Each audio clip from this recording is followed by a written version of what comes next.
नमस्कार दोस्तों, हमारी इस वीडियो में आप सभी का स्वागत है। दोस्तों, जैसा हम पहले अपनी वीडियो में बता चुके हैं कि कुंडलिनी के जो 7 चक्र हैं उनमें से किस किस चक्र का किस किस व्यक्ति के साथ हमने उदाहरण देकर आपको समझाया कि कैसे कौन सा चक्र एक्टिवेट होता है, क्यों चक्रों को एक्टिवेट करने के लिए आपकी प्रकृति को ध्यान में रखा जाता है कि आप किस लग्न के हैं और किस तरह से इसका कुंडली से संबंध होता है। इस वीडियो में हम आपको बहुत इंटरेस्टिंग कुछ चीज़ें बताने वाले हैं। आपसे सभी से अनुरोध ये है कि आप वीडियो को पूरा देखें और इस चीज़ को समझें। अभी तक हमने आपको 2 एग्जाम्पल देके बताया कि कैसे आपका जो है वो विशुद्धि चक्र जागृत होता है, जैसे हमने तानसेन और उनके गुरु का उदाहरण देकर आपको समझाया था अपने पिछले वीडियो में। उसके बाद हमने रामानुजन का उदाहरण देकर आपको ये भी बताया कि किस तरह से आज्ञा चक्र का एक छोटा सा हिस्सा जागृत करने से उनको गणित का, मैथमेटिक्स का इतना विस्तृत ज्ञान हुआ। उसके बाद अब हम आपको कुछ एग्जाम्पल देकर ये भी बताने की कोशिश करेंगे कि इसमें जो सबसे रहस्यमयी चक्र होता है कुंडलिनी जागरण में, सहस्त्रार चक्र, वो कैसे एक्टिवेट होता है और कैसे लोगों के बारे में उसके बारे में भ्रांतियाँ फैली हुई हैं हमारे समाज के अंदर। मैं आपको एक प्राचीन काल की एक कहानी सुनाता हूँ, आप उसको सुनिए और समझिए कि सहस्त्रार चक्र वास्तव में है क्या और ये कैसे काम करता है, और क्या कुछ ऐसे लोग हैं जिन्होंने इसको जागृत किया है आज के टाइम में या कुछ प्राचीन टाइम में। दोस्तों, बहुत पहले की बात है कि एक कहानी बताई जाती है जिसमें ये बताया जाता है कि एक राजा हुआ करता था बहुत पुराने टाइम में, और उस राजा का एक बेटा हुआ करता था, उसका नाम था ब्रह्मदत्त। और ब्रह्मदत्त के साथ साथ राजा का एक मंत्री था, उस मंत्री का एक पुत्र हुआ करता था, उसका नाम था गौरीदत्त। तो ब्रह्मदत्त और गौरीदत्त के बीच में माना जाता था कि बहुत गहरी दोस्ती थी और दोनों जो है प्रगढ़ मित्र थे, हमेशा एक दूसरे के साथ रहते थे।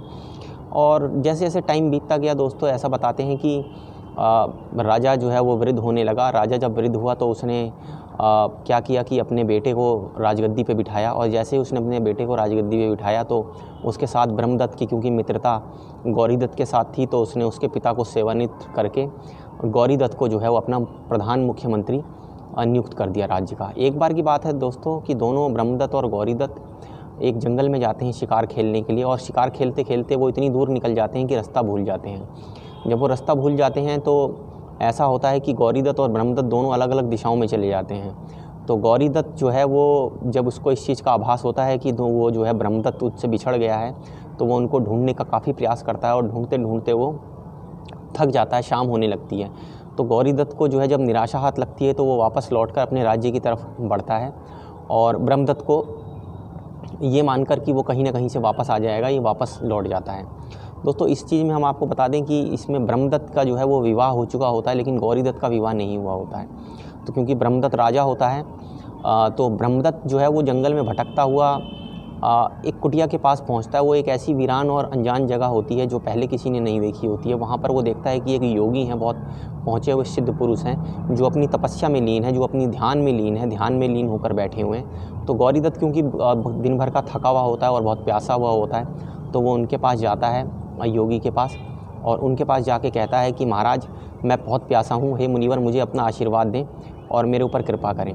लेकिन वो देखता है कि उसके अनुरोध करने के बाद भी जो है वो मुनि अपने ध्यान में लीन रहते हैं, जो योगी होते हैं, और उसकी तरफ उनका ध्यान नहीं जाता है।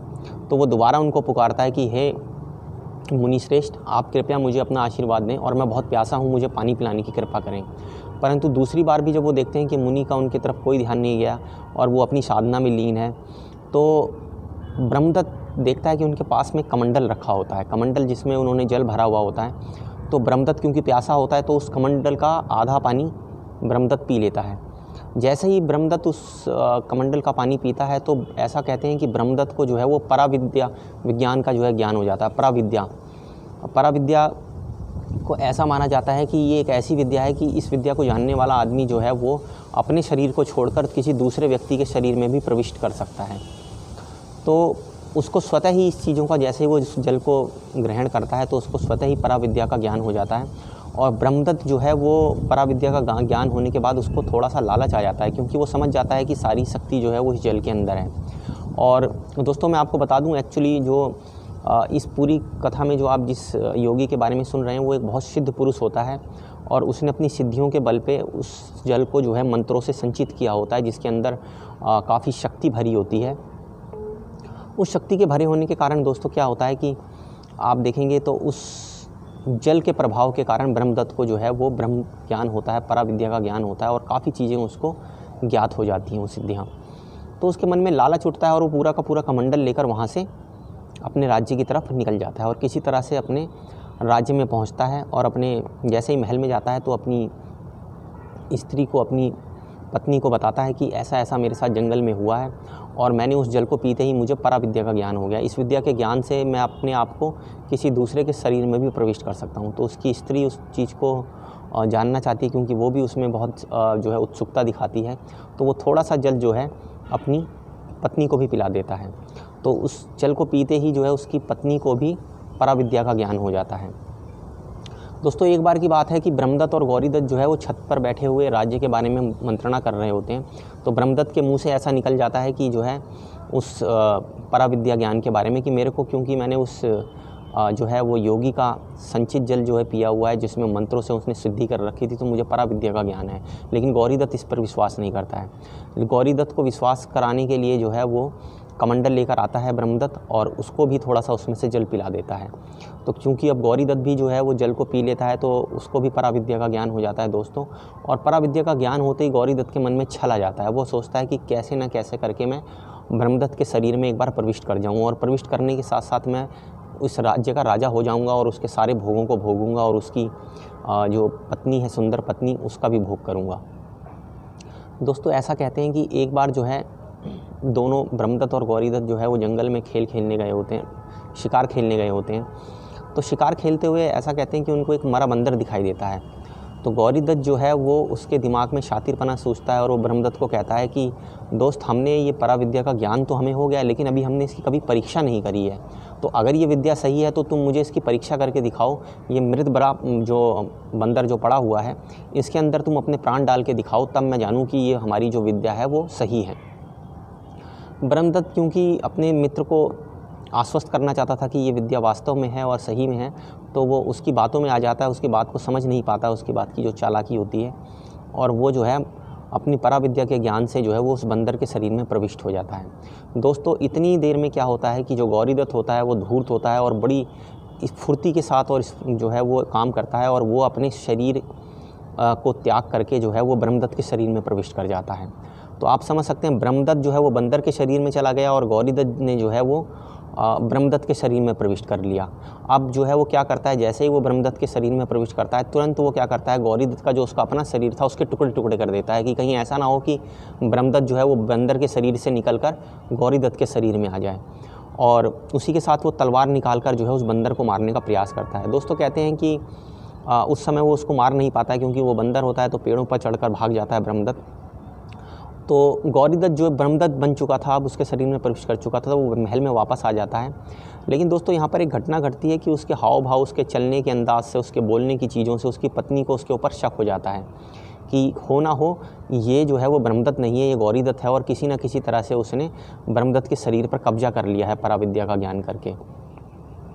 तो इतने में क्या होता है दोस्तों कि गौरीदत्त क्योंकि वो शंकित होता है कि बंदर के रूप में ब्रह्मदत्त जिंदा है, तो ऐसा ना हो किसी दिन वो वापस लौट आए और अपनी रानी से मिलकर सारी चीज़ें बता दें और उसका जो है वो घात करें। तो दोस्तों इस सारी कहानी में क्या होता है कि गौरीदत्त जो ब्रह्मदत्त बन चुका होता है वो एक राज्य में घोषणा करवाता है कि जो भी व्यक्ति बंदरों को पकड़ कर लाएगा उनको जिंदा या मृत, उसको 10 रुपये दिए जाएंगे उस टाइम के। तो सारे के सारे जो शिकारी होते हैं वो सारे के सारे बंदरों को पकड़ने में लग जाते हैं, उनको मारने में लग जाते हैं। तो क्योंकि ब्रह्मदत्त भी एक बंदर बन चुका होता है तो वो भी एक शिकारी के जो है हाथों फंस जाता है। और जब वो शिकारी के हाथों फंस जाता है तो उसको ये जानकर बड़ा जो है दुख होता है, आश्चर्य होता है कि ये जो सारा काम है वो गौरीदत्त करवा रहा है केवल उसको मारने के लिए, और उसने सैकड़ों बंदरों की हत्या करवा दी है केवल इसलिए कि वो उसको मार सके। ब्रह्मदत्त क्योंकि अक्लमंद होता है तो वो जान जाता है कि अगर ये जैसे ही मेरे को ये शिकारी राजा के पास लेकर जाएगा तो राजा मुझे मृत्युदंड दे देगा। वो रात भर जो है बंदर क्योंकि रस्सी में बंधा होता है तो वो अपने पैने दांतों से रस्सी को काट देता है। रस्सी को काटने के साथ साथ वो जो है जाकर शिकारी की छत पर बैठ जाता है और शिकारी से कहता है, सुनो शिकारी, मैं तुम्हारी जो है ये निर्धनता, जो तुम गरीब हो, उस गरीबी को मिटा सकता हूँ। तुम सिर्फ अगर मेरा एक काम कर दो, मैं तुम्हें एक पत्र लिख कर देता हूँ और उस पत्र के थ्रू जो है तुम उस रानी को जाकर वो पत्र दे देना और उसके बदले में रानी तुम्हें 100 स्वर्ण मुद्राएं देगी। जो शिकारी होता है बड़ा आश्चर्यचकित होता है, देखता है कि बंदर जो है ये बोल रहा है आदमी की बोली। पहले तो वो घबराता है लेकिन फिर उसको ये बात समझ में आ जाती है कि इस बात में ज़रूर कोई रहस्य है, तभी राजा ने जो है वो बंदरों को मारने का आदेश दिया हुआ है। और वो उस बंदर की बात पे विश्वास करके उससे जो है खत लिखवाता है और उसको लेकर जाने लगता है। दोस्तों उन दोनों का वार्तालाप जो है वो शिकारी का पड़ोसी सुन लेता है और वो शिकारी को बहला फुसलाकर 100 स्वर्ण मुद्राएं देकर वो खत प्राप्त कर लेता है और धोखे से बंदर को भी पकड़ लेता है। दोस्तों इधर जो शिकारी जिसने ब्रह्मदत्त को बंदर के रूप में पकड़ा हुआ होता है उसके मन में भी लालच आता है। वो सोचता है 100 स्वर्ण मुद्राएं तो मैंने पड़ोसी से ले ही ली हैं, अब क्यों ना जाकर मैं ये सारी बात रानी को भी बता दूं, तो उससे भी मुझे कुछ ना कुछ इनाम मिलेगा। तो वो सारा जो किस्सा जो है वो जाकर रानी को बता देता है। इतने में क्या होता है, जो उसका पड़ोसी होता है जिसने ब्रह्मदत्त को अब बंदर को पकड़ लिया होता है वो लेकर राजा के पास आने लगता है। चूँकि रानी को अब सारी बात पता चल चुकी होती है इसलिए वो पूरा का पूरा जो है दिमाग लगाती है कि किस तरह से अपने पति को बचा सके, उसकी रक्षा कर सके। तो वो एक तोते को लाकर अपने पास पाल लेती है और जब वो देखती है कि जो है वो नगर के द्वार पर जो है शोर होने लग गया है, कोई एक आदमी बंदर को पकड़ कर ला रहा है, तो वो तुरंत समझ जाती है कि ये कोई और ना होकर ब्रह्मदत्त है, उसका पति, जिसको पकड़ कर लाया जा रहा है। तो ब्रह्मदत्त जो है वो अपनी पत्नी को ऊपर देख लेता है कि वो महल के ऊपर छत पर खड़ी हुई है। उसकी पत्नी इशारों में जो है उसको तोते की तरफ उसका ध्यान दिलाती है और तोते की गर्दन मरोड़कर उसको जो है उसके सामने मार देती है और इशारे से ब्रह्मदत्त को जो बंदर बना हुआ था उसको ये समझाती है कि तुम पराविद्या ज्ञान का इस्तेमाल करके इस तोते के अंदर अपने प्राणों को डाल दो। ब्रह्मदत्त जो है अपनी पराविद्या का इस्तेमाल करता है और अपने प्राणों को जो है बंदर से निकाल कर उस तोते के अंदर डाल देता है। अब रानी उसको जो है तोते को बड़ा संभाल के रखती है क्योंकि उसको पता चल जाता है कि ये ब्रह्मदत्त जो है उसका पति है। दोस्तों यहाँ पर जो है वो रानी जो है ब्रह्मदत्त की वो एक और जो है वो अक्लमंदी का काम करती है। वो गौरीदत्त को बुलाती है और गौरीदत्त को कहती है कि मुझे तुम पर शक है कि तुम ब्रह्मदत्त नहीं हो, तुम कोई और हो जो उसके शरीर में प्रविष्ट कर गए हो। अगर तुम वास्तव में ब्रह्मदत्त हो तो मुझे जो है, क्योंकि ब्रह्मदत्त को पराविद्या का ज्ञान था, मुझे ये सिद्ध करके दिखाओ कि तुम्हारे अंदर जो है वो पराविद्या का ज्ञान है, क्योंकि ब्रह्मदत्त ही केवल पराविद्या को जानता था। गौरीदत्त को ये लगता था कि शायद उसकी बीवी को ये बात नहीं पता है कि गौरीदत्त को भी जो है वो पराविद्या का ज्ञान हो चुका है। तो उसके लिए वो एक बकरे के बच्चे को पकड़ कर लाती है। बकरे के बच्चे को पकड़ कर लाकर वो कहती है कि मैं इसको मार देती हूँ और तुम अपने शरीर को छोड़कर इसके अंदर प्रविष्ट करके मुझे ये सिद्ध करो कि तुम ही ब्रह्मदत्त हो। गौरीशंकर उसकी बातों में आ जाता है और वो जो है उसको रानी को दिखाने के लिए ब्रह्मदत्त के शरीर को छोड़कर जैसे ही बकरे के बच्चे के शरीर में प्रविष्ट करता है, रानी तुरंत ब्रह्मदत्त को, जो तोते के रूप में उसके घर में ही उपस्थित होता है, उसको इशारा करती है और तुरंत ब्रह्मदत्त क्या करता है, अपने शरीर के अंदर पुनः प्रविष्ट हो जाता है। दोस्तों जैसे ही वो पुनः प्रविष्ट हो जाता है तो फिर गौरी तुरंत ही रानी क्या करती है, तोते का गर्दन मरोड़ के उसे मार देती है, उसके टुकड़े करके। तो जो ब्रह्मदत्त होता है वो अपने शरीर में प्रविष्ट हो जाता है और जो गौरीदत्त होता है वो बकरी के बच्चे के शरीर में प्रविष्ट होकर रह जाता है। दोस्तों ये कहानी मैंने आपको इसलिए सुनाई है कि प्राचीन भारत में आप देखेंगे तो इस तरह की कई कहानियाँ बताई गई हैं, क्योंकि सहस्त्रार्थ चक्र को ऐसा माना गया है कि वो सर के ऊपर है, वो हमारे शरीर के बाहर का चक्र है और अपने आप में ऐसी अनेक विद्याएँ लिए हुए है जो हमारे आज के जो है विज्ञान के परे हैं, जो हम चीज़ें नहीं समझ सकते हैं उन चीज़ों से परे हैं। तो आप देख सकते हैं कि इस तरह के कई उदाहरण कथाओं में मिलते हैं जहाँ पर ये दिखाया जाता है कि हमारे प्राचीन समय में योगियों के पास जो सिद्धियाँ थीं, जो हमारे ध्यान पुरुष थे, जो साधु लोग हुआ करते थे, उनके पास कुछ ऐसी सिद्धियां हुआ करती थी जिसके बल पर वो अपने शरीर को छोड़कर किसी दूसरे व्यक्ति के शरीर में प्रविष्ट कर सकते थे। अगर उसका शरीर क्षप्त विक्षप्त ना हो गया हो, उसका जो शरीर का जो धड़ आप जो कहेंगे वो अलग ना हो गया हो सर से, तो उस व्यक्ति को पुनर्जीवित कर सकते थे, अपनी प्राणों को उस शरीर के अंदर प्रविष्ट करा सकते थे। तो इस तरह की अद्भुत जो है आप देखेंगे विद्याओं का ज्ञान हमारे उसमें आपको कथाओं में मिलेगा। और इन कथाओं से ये जानने को मिलता है कि जो सहस्त्रार्थ चक्र के बारे में, जो पराविद्या के बारे में जो कहानियाँ कही गई हैं वो वास्तव में कुछ हद तक सही प्रतीत होती हैं। हालांकि हमने इसका प्रत्यक्ष दुनिया में आज तक कोई प्रमाण तो नहीं देखा है, लेकिन ये ज़रूर है कि इन कथाओं से ये ज़रूर पता लगता है कि कुछ ऐसी गुप्त सिद्धियां हैं जो आज के टाइम में विलुप्त हो गई हैं, लेकिन ये हैं अभी भी, और कुछ लोग इनके बारे में जानते हैं। जो जानते भी हैं वो कभी भी इसको समाज के बारे में, समाज के में जो है इसको रिवील नहीं करेंगे, नहीं बताएंगे, और वो केवल इसको कुछ सीमित लोगों तक ही इस विद्या को रखते हैं। नमस्कार दोस्तों, मैं आशा करता हूँ आपको हमारा वीडियो अच्छा लगा होगा। अगर आपको अच्छा लगा है तो आप इस वीडियो को सब्सक्राइब कीजिए, लाइक कीजिए और ज़्यादा से ज़्यादा लोगों को फॉरवर्ड कीजिए। धन्यवाद।